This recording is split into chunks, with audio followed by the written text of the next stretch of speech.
Donc voilà un passage qui est intéressant, parce que tout d'abord, Paul nous dit clairement que Dieu n'a pas rejeté Israël. Toute théologie qui voudrait enseigner que Dieu a rejeté Israël serait contraire à ce qu'est en train d'enseigner l'apôtre Paul ici.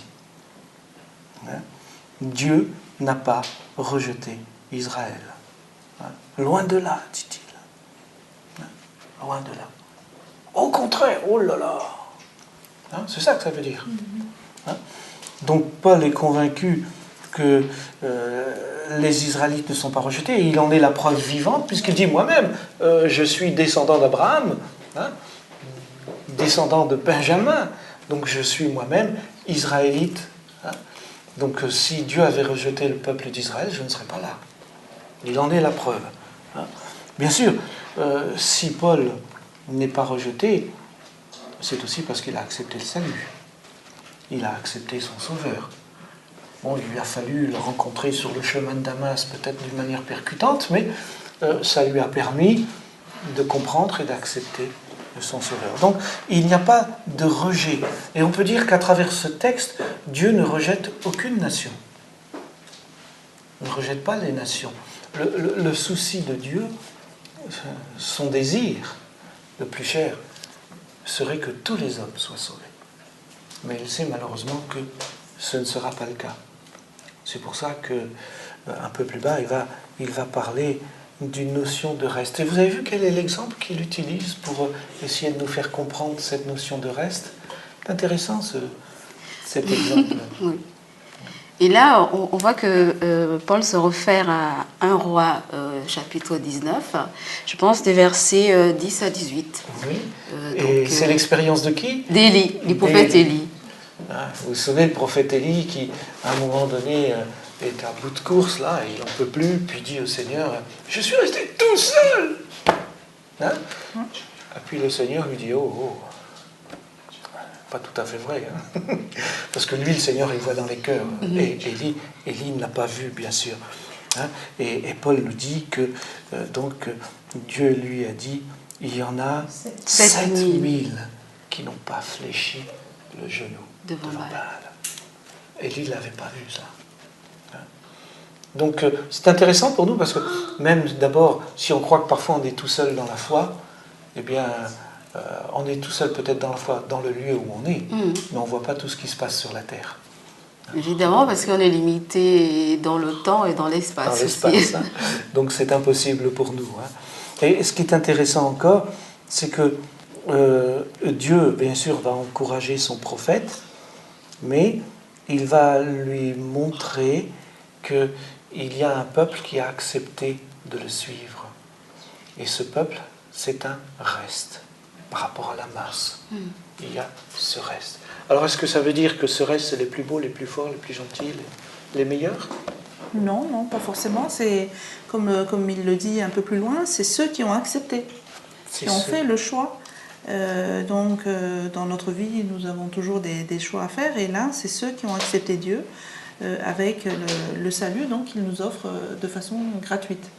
Voilà. Donc, par rapport à ce qu'on a dit tout à l'heure, on peut dire que ce sont ceux qui ont été confrontés à la loi, qui ont découvert leur état de pécheur, et qui, face à cet état de pécheur, ont compris qu'ils avaient besoin d'un sauveur, et ils l'ont découvert en Jésus-Christ. Oui? Je pense qu'il y a aussi une notion de fidélité qui est là aussi. Parce que quand on lit le verset 4, l'histoire d'Élie, on se rend compte que ces 7000 qui n'ont pas plié le genou devant Baal, ils sont restés fidèles à Dieu. Donc il y a une notion de fidélité que l'on retrouve dans cette notion de reste qui se trouve là également. Donc le reste, c'est ceux qui ont accepté et qui, excusez-moi le jeu de mots, restent fidèles. Oui, par contre, il y a le verset 5 qui dit, de même, dans le temps présent aussi, il y a un reste conformément à l'élection de la grâce. Est-ce que ça veut dire est-ce qu'il y a une élection particulière pour bénéficier de la grâce de Dieu? Qu'est-ce que Paul voulait nous faire Alors, qu'est-ce que c'est que l'élection? On peut se poser la question. L'élection de la grâce, c'est quoi pour vous? Est-ce que Dieu a choisi des hommes Et pas d'autres. Et pas d'autres?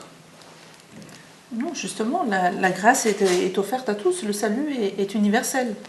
Oui. Mais l'élection, ça vient c'est le choix. C'est nous qui choisissons. Voilà. Et pas Dieu qui choisit qui il va sauver et qui il ne va pas sauver. Sinon, on serait en contradiction avec ce qu'on disait tout à l'heure. Hein. On disait que c'est celui qui a accepté le Sauveur, hein, qui est sauvé. Donc si c'est une élection, si c'est Dieu qui choisit celui qui est sauvé, il n'y a plus le choix personnel. Parce qu'on n'est plus volontaire, on est désigné. C'est ça.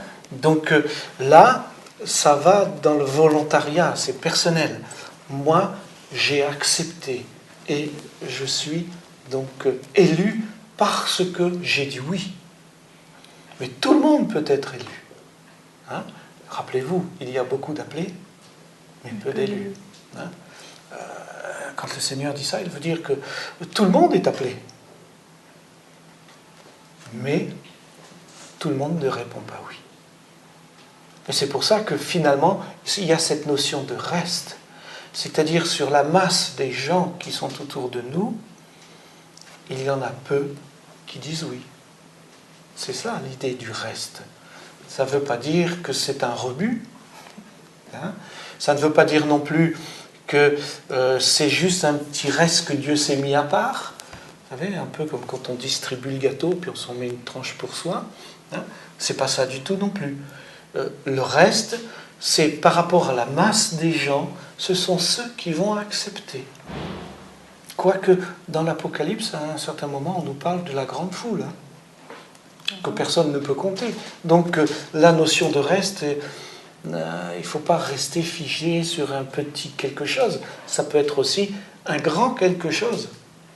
Hein, mais c'est un reste, parce que lui, il a obéi. La notion de reste est à mettre aussi avec la notion de grâce, parce que s'il n'y a pas cette faveur de Dieu faite à l'être humain, il n'y aura pas non plus de reste. Donc je pense qu'il est important de souligner cette notion de faveur de Dieu, où Dieu se place au-dessus de tout un chacun et appelle, mais peut répondre et reste dans cette direction. Il donne cette grâce à tous. Il y a aussi la notion vous faites bien de le dire, il y a aussi la notion de fidélité.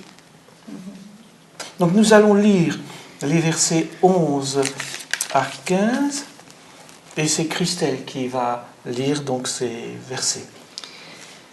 Je demande donc, serait-ce pour tomber que les Israélites ont trébuché?